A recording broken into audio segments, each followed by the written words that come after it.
great partnership between Emtech Inc. Now, who is Emtech Inc.?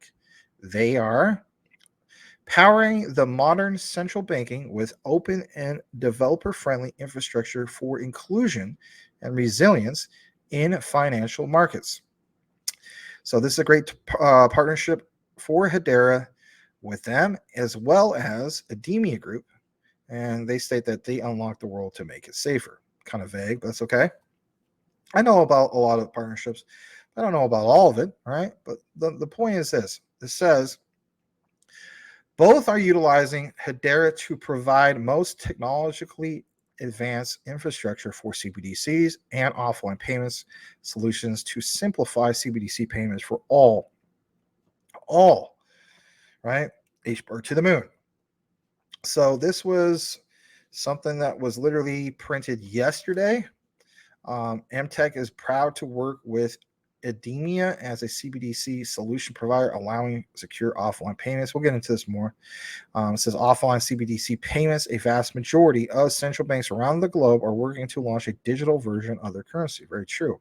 At the same time, does everybody have to be online? No. You can have offline CBDC payments. So this is huge news. I would agree with him on that. Let's jump into this here, and let's take you to this particular page and let it load up for a second. Again, thank you for joining us here tonight. And of course, this is originally posted from LinkedIn, but we will play a little bit in regards to this.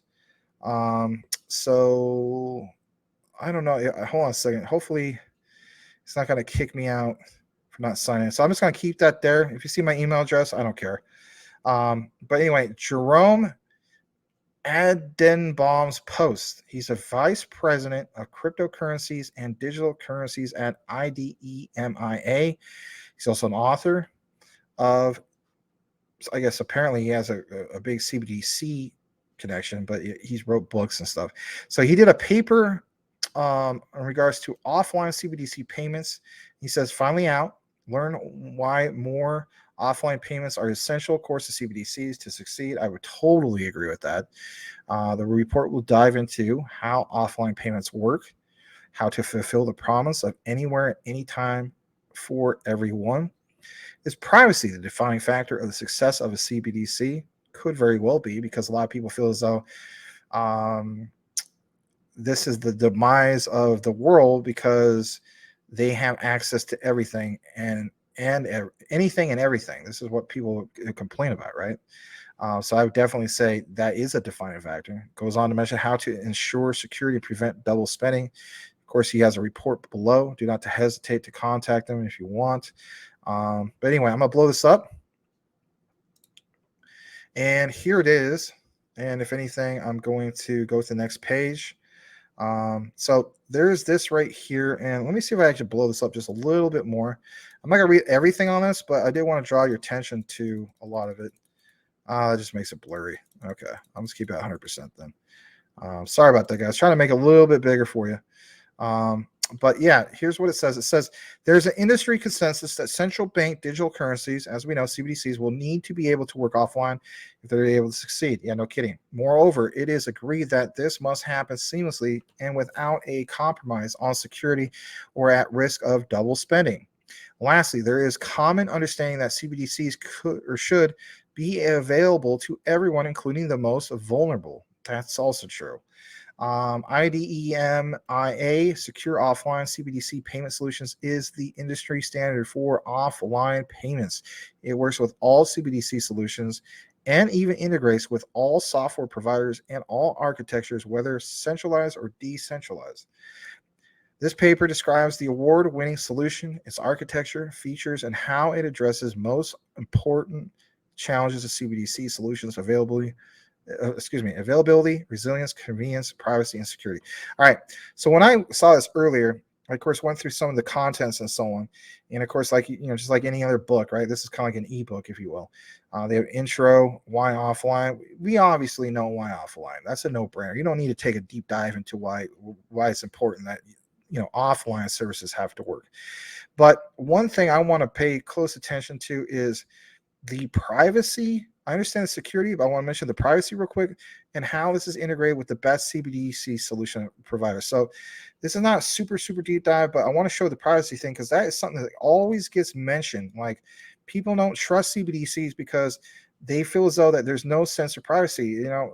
We already have Big Brother looking over your shoulder. If you read it, like for instance, the book 1984, like is this night? Are we living in 1984? Basically, not figuratively speaking, is actual year. All right, I'm talking about referring to the book.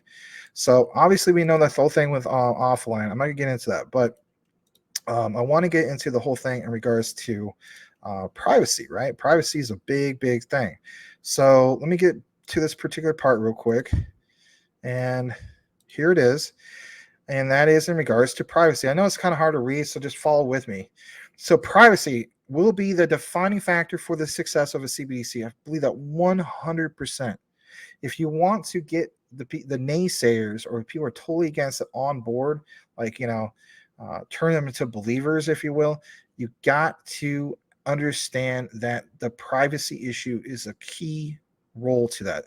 So it says specifically, a CBDC for acceptance by the public, you got to have cash today, for instance, is totally anonymous and is impossible to trace.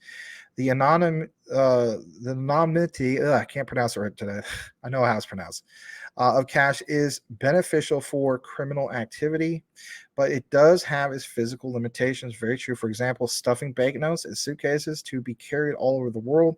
Completely anonymous cash would be good news for criminals and money launderers. So a successful CBDC will need to strike the right balance between privacy and AML CFT compliancy. Now, here is the good stuff that you're looking for. All right. It states that with IDEMIA, and you might be wondering, like, why point this out, Max? This is an HBAR thing. Again, understand what HBAR is connected to here.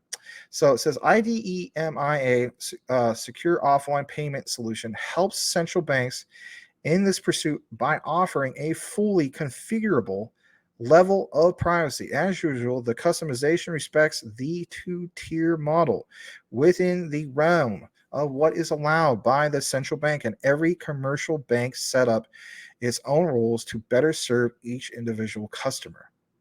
Offline transactions, we talked about earlier, but let's talk about just for a brief moment, could be completely anonymous and totally untraceable. And of course, this is where people feel is like, well, why get into CBDCs? This is just going to enable criminal activity and so on. Hear me out. States this means partly in the transaction would be unable to identify the identity of its counterpart or even the identity if they are returning customer, but it also means the commercial bank and the central bank would be unable to trace the transaction. Let us insist here that this does not happen by transaction record, but this is achieved by technical design. There is just no record of any sort. Did you know that? On top of that, how about this? Total anonymity for, I can't pronounce that today for some reason, for offline transaction makes sense. And it has, it's getting tiny. So it has been highlighted by the European Central Bank as an option they are exploring. This would not mean that there are no customer checks during onboarding, but this would offer fully private offline transactions and holdings, no transparency to intermediary or central bank, but limited only for proximity payments of lower value. The idea here is to offer greater privacy. Here's the key part. If you're wondering, is he going to get to the point? Here it is. The idea here is to offer greater privacy for low risk, low value transactions. A similar approach has been taken by, now let's bring it back to the United States, the U.S. House of Representatives in their eCash Act. Do you remember that? Some of you guys studied that. Listen to this, which directs the Secretary of the Treasury to develop and pilot the digital dollar technologies that replicate the privacy respecting features of physical cash, and in order to promote greater financial inclusion, maximize consumer protection and data privacy, and advance U.S. efforts to develop and regulate digital assets. So with everything that's going on lately, This now makes complete sense from that particular perspective. If anything, you should start seeing some of these, I guess you could say, public leaders. I don't know if you hear Powell mention it, but you could very well start seeing some of these guys mention some of these specific things that are outlining this. So, that is their particular stance. The last part says this is in line with IDEMIA, secure offline CBDC solution design approach. And last but not least, it calls for the use of a piece of secured hardware to make it apparently all happen. Anyway, I thought that was pretty interesting. I know there's a little bit more in regards to this I thought I was going to mention, but my main key thing was the privacy, because I feel as though CBDCs will never win people over if they feel as though that their privacy is 100% invaded. And some people feel as though it doesn't matter, Max, because it's here and it's like being shoved down their throat. I get that, but this right here, if anything, makes me want to take a step back and say, interesting. They do realize there's going to be an issue when it comes to privacy, because there is going to be a certain group of people that may, you never know, want to start a revolution over this damn thing. So it is what it is. At least they are recognizing it. Combine that with what we got going on with ISO 222 and how this is all going to be tied in, especially with the CBDCs and so on. I did want to bring it to you guys' attention. All right, I'm going to stop the share on that. That is the Hedera news for the day. I know it's kind of a weird way how it's connected, but I was glad to bring it to you guys. Thank you so much for watching, guys. If you have not yet subscribed, do yourself a favor and subscribe for more information on the ISO 222 compliant tokens, and hit the notification bell to make sure that you are aware of the new videos when they come up. Max and I cover these ISOs, and we also have a live show every single night at 9 p.m. Eastern Standard Time. Make sure you tune in for that. You won't want to miss it. Thanks again, and we will see you on the next video.